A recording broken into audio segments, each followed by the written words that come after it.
Kita siapkan bahannya berupa bunga telang, lalu juga sejumlah serai dan air panas 600 ml.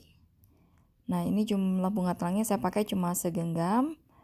Kita seduh dan kita tambahkan serainya agar lebih aromatik dan harum karena bunga telang tuh baunya agak langu ya. Nah, jadi seperti ini. Kita tunggu sampai suhunya suhu ruang. Jangan dimasukkan saat masih panas. Nah, ini ginger bark udah saya keluarin dari kulkas kemarin, udah 24 jam. Terus sudah saya feeding dan dia udah aktif, udah kelihatan ya, teman-teman. Dan teman-teman mesti tahu ini ginger bark saya udah umurnya lebih dari setahun di kulkas. Terus juga agak jarang sih saya feeding kalau inget aja. Tapi ternyata dia nggak ngambek tuh, masih oke, masih aktif. Jadi ini kita pakai ya. Nah, ini airnya akan saya tuang. Ya, saya ngira-ngira aja nih teman-teman, ini kan kapasitasnya 1 liter. Saya nggak penuhin. Mungkin kira-kira segini. Nah, saya ngambil kurang lebih di seperempatnya di sini.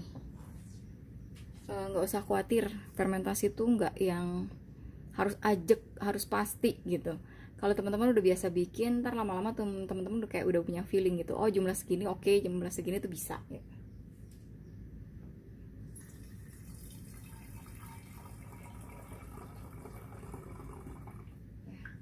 Itu starternya, si ginger barknya. Kemudian ini adalah teh telang yang udah saya seduh bareng serai. Tinggal tuang aja ya. Oh ya, jangan lupa pakai gula. Jadi ini harus manis. Manisnya seberapa? Ya kalau teman-teman mau minim di 5%. Tapi kalau misalnya mau lebih manis bisa sampai 15%. Sebisa mungkin jangan lebih. Nah, sekarang ini kita tuang si teh telangnya.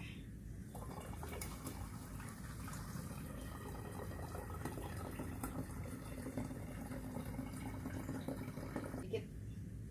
Ya nggak apa-apa, ntar diminum langsung aja. Oke, ini kita tutup. Ya. Ini kita diamkan di suhu ruang. Nanti tiap 12 jam kita cek ya. Kita buka, kalau udah ada bunyi letupan, nah dari situ teman-teman udah mulai harus hati-hati. Mau di suhu ruang berapa jam lagi gitu. Atau udah bunyi letupan, mau cari aman langsung taruh kulkas aja. Dan setiap saat bisa teman-teman nikmatin.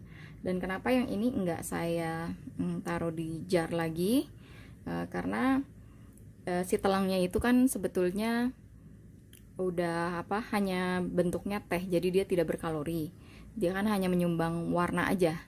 Nah, jadi sekarang ini saya ngandelin si baknya itu berkembang biak dari gulanya.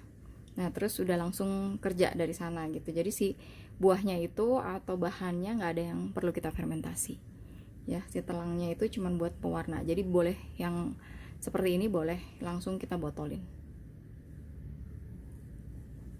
Ini teman-teman udah semalam saya kulkasin karena saya takut meledak kalau di suhu ruang semalaman. Sebab sorenya saya buka itu udah ada plup sedikit gitu. Nah, ini jadi baru saya keluarin mungkin setengah jam di suhu ruang. Terus udah mulai berbusa.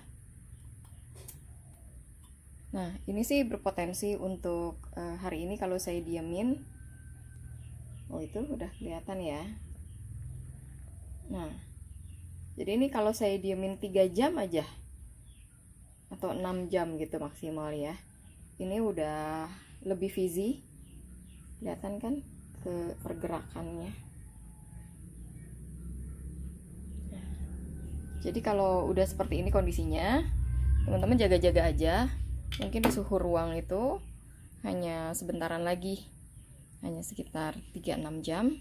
Nah, ini siap dikonsumsi. Atau 3 jam di suhu ruang, terus kemudian teman-teman masukin kulkas lagi aja supaya pada saat dikonsumsi dingin kan lebih segar. Ini setelah 3 jam di suhu ruang.